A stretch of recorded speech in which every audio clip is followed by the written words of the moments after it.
Welcome back to the Gentleman's Gazette. In today's video, we'll discuss how to wash your suits at home in the washing machine. Sound crazy? Well, just stay tuned for our techniques and you'll be convinced.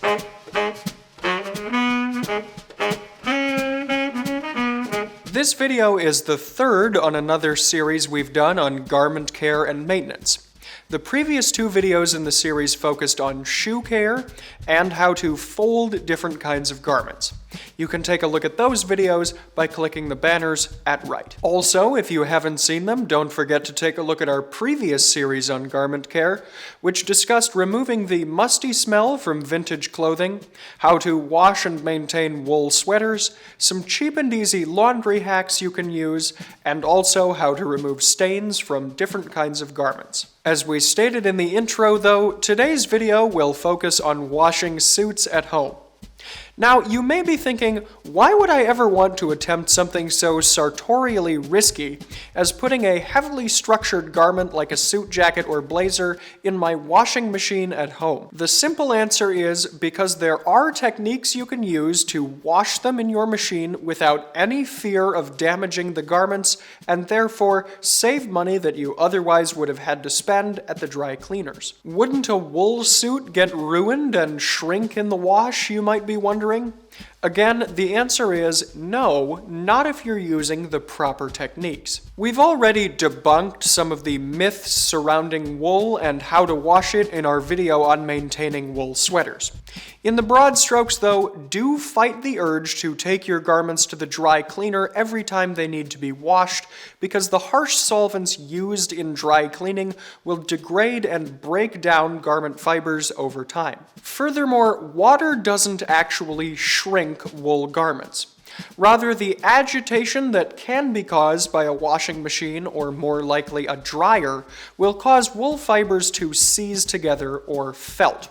Therefore, the primary thing you should be looking out for when washing your garments is preventing felting, or for non-woolen garments, other damage to the fibers. Convinced yet? Well, if not, we'll go over the washing process step by step.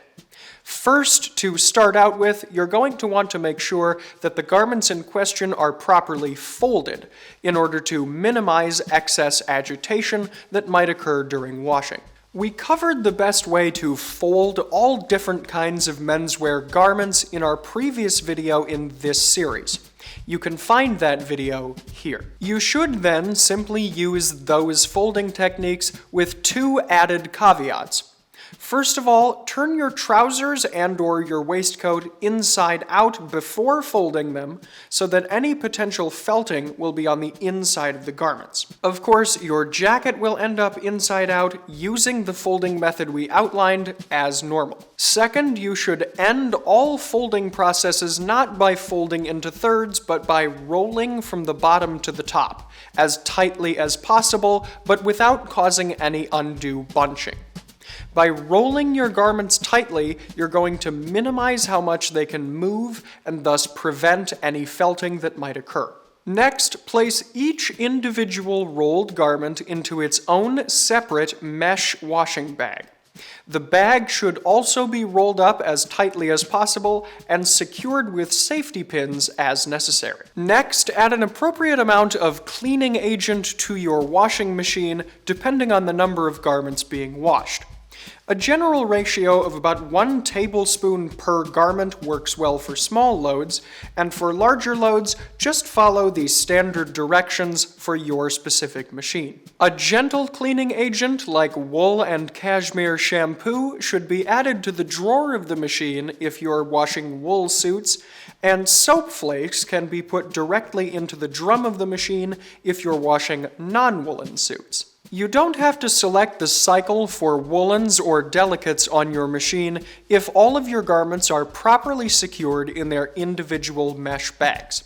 The express cycle is fine for most applications. Once the machine is finished with all of its cycles, promptly remove your garments from the washing machine and take them out of their individual mesh bags to prevent any additional creasing. Next, let's cover drying.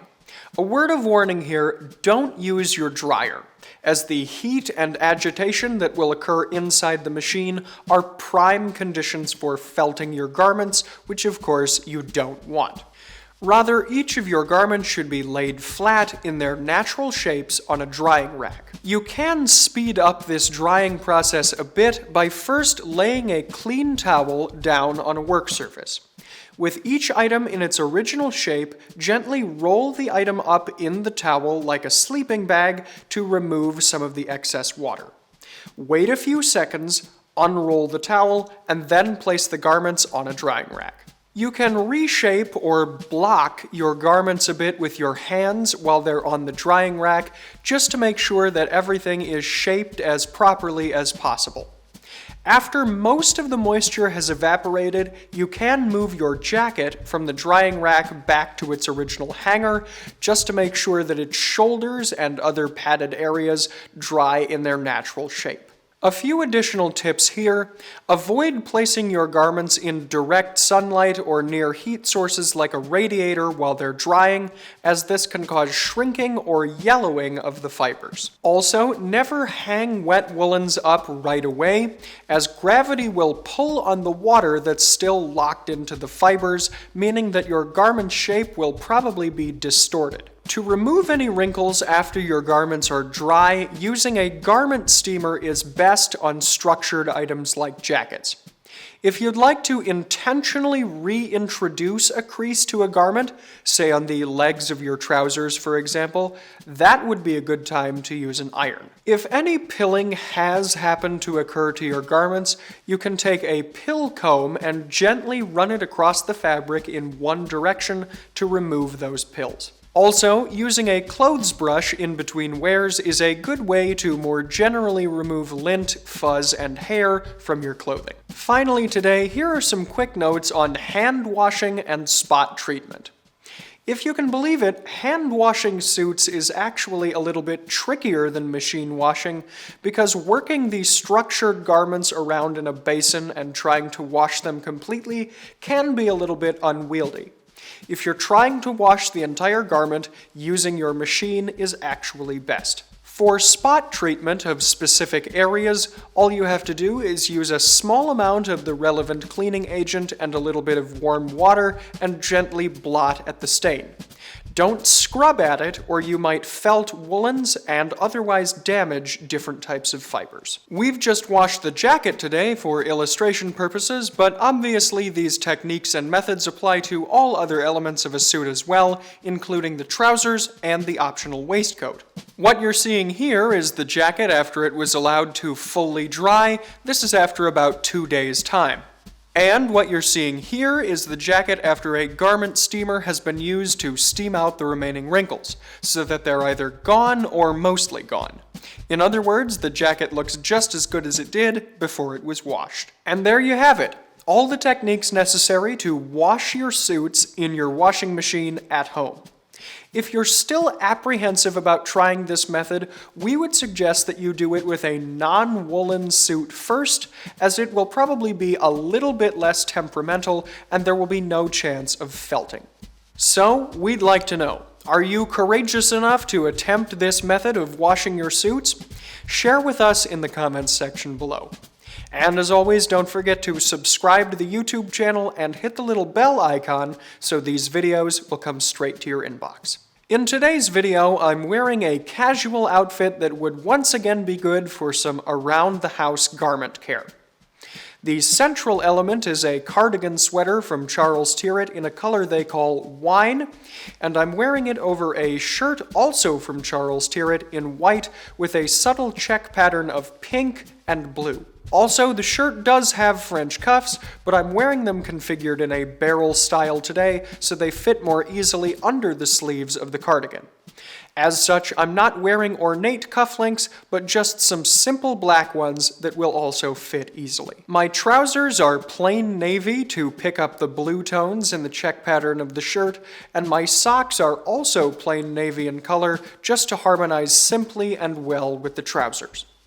The outfit is rounded out by some new oxblood penny loafers I've got to replace the old ones, which were a little bit more dilapidated.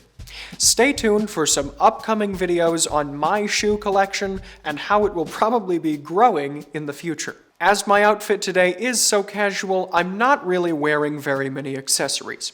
Still, the Fort Belvedere shop has a wide selection of different kinds of accessories, such as ties, pocket squares, and various different types of men's jewelry, and you can take a look at all of our different offerings by clicking the link here.